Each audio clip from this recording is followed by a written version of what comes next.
there has been some breaking news. We're going to just put that thing out. A cryptic, very curt, I mean, not curt, but very small tweet by Vikram. India and UAE have signed a defense agreement. Is this in reaction to the Saudi Arabia-Pakistan agreement? One doesn't know. This is very early breaking news, just an hour old. So we're going to touch upon this. Here it is. India, UAE to they've already signed it. Strategic Defense Agreement, says Indian Foreign Secretary. So we've talked about UAE and Kingdom of Saudi Arabia facing each other in Yemen. We've had a session on that one. And this tells you that there are more things happening in the Middle East. General Raj Shukla, first of all, your comments on this, sir. Is this like a reaction to what happened between KSA and Pakistan? See, Ayyaji, I wouldn't be too sure, but let me tell you, the moment you just mentioned it 2-3 minutes back, my mind went back to last year. ORF had done what they call Raisina Middle East in Abu Dhabi, and I was there. And that time we were talking of an Arabian Sea order linking India's, shall we say, maritime aspirations and fixing it in the UAE. And in those discussions, I found, I mean, to my great surprise, I don't know whether Hari and General Shankar were aware of it, but I saw a very modernizing national security narrative in UAE. It was talking about missiles, drones, AI, none of the traditional stuff which had been coming out from the Middle East about Islamic fundamentalism, oil, so on and so forth. So I certainly had no inkling of the deal. But I did think to myself that in the Middle East, UAE will be a good partner to do any of these agreements. And so, I mean, these thoughts just came to me as you mentioned it. And then we resourced that Arabian Sea order in terms of India's power projection, and so forth. So I wouldn't know whether in contextually it's a response to the Saudi-Pakistan deal. But India has been thinking of expanding its strategic horizons, and I've been advocating this for years, so thank God. You know, power projection was taboo in our case.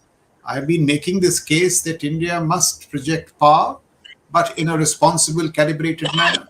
So we are looking to project maritime power to the east. See, before that, we've done a lot of stuff with training, ground forces, exercises. But if this is a meaningful defense agreement, I'll be very happy. And I suspect it is. And I would like to make one more point. India must break free of, you know, another issue. In our military diplomacy, we have increasingly been getting into agreements which do not have direct military effects. You know, seminars, talk shops, talkathons. This is a changed world. The only military partnerships that will work will be those that radiate real-time deterrence. And we've discussed this in your show. There are many of these. So we need more of these agreements to our west, to our east, in our periphery, because I really think we need to, you know, strengthen our whole national security narrative. So if this has got anything to do with that, strengthening the Arabian Sea order, I think it's a very welcome step. And I also think why it is with the UAE is because the Prime Minister and the head of the government in UAE enjoy a very good personal rapport. I mean, we've known that for years now. So that may have helped. There would be strategic reasons. There is some kind of history to it. It is also because the time has come for India to project its power. So that's my brief comment on that. And that's, in fact, all I know. Thank you so much, sir. We'll come back to the main topic. Go ahead. You know, I think what General Raj Shukla said is very right. And I also had a sense of this for the past about 3-4 years. Not now. This has a history. Because if you see in the past 3-4 years, this trouble between UAE and Saudi Arabia has been brewing, you know, below boiling level. Now I think it's coming to a boil for many reasons, right? And it's all about the fact that Saudi Arabia has a vision which wants to eclipse UAE, economically, or rather take over the mantle of what UAE is doing. So that threatens UAE. And UAE is a modernized society today. It's no more Islamic society. If you go to the Emirates, you'll see this, and I'm sure Raj and Hari both will agree with me. So will you. And they're looking differently. And remember, there's this thing which we started off, I2U2, Abraham Accords, IMAC. There's a history to all this. This has not happened overnight. This has not happened overnight, right? There's a history to this. Very clear, I2U2. Everyone thought it has failed, but it has come back like never before. And of course, the issues in Yemen, the issues in Somalia, right, where we've been active, and the issues elsewhere. And that's a whole packet if you have to discuss. Okay. Have a bearing on this. It also has a bearing, let's be very clear, on the Pak-Saudi deal, where Turkey is trying to come in. There's something else which has happened.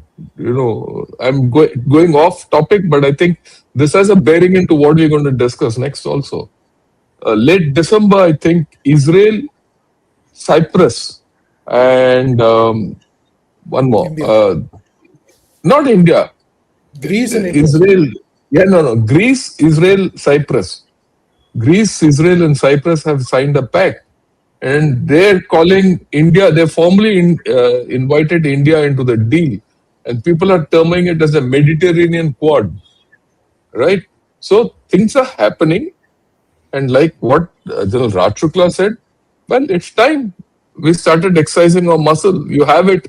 अपने घर में weight lifting करते रहोगे तो कितना देर चलोगे भाई, बाहर को भी दिखाओ. Hanuman will be proud, sir. कुछ तो दिखाओ बाहर, ऐसे क्या बात है? And this falls well in, what we're going to talk later, the Board of Peace. Yes. I've been, let me tee off there and you can take it off from there. About 50 to 60 countries have been invited for this Board of Peace. One country I find missing, and that is Saudi Arabia. So I leave it at that at this point. I think we can go a quick round and get General Hari's view on UAE, and then we'll take off into our subject. Yeah. General Hari Mona here. Some of the things which I wanted to say, General Shankar has already touched upon.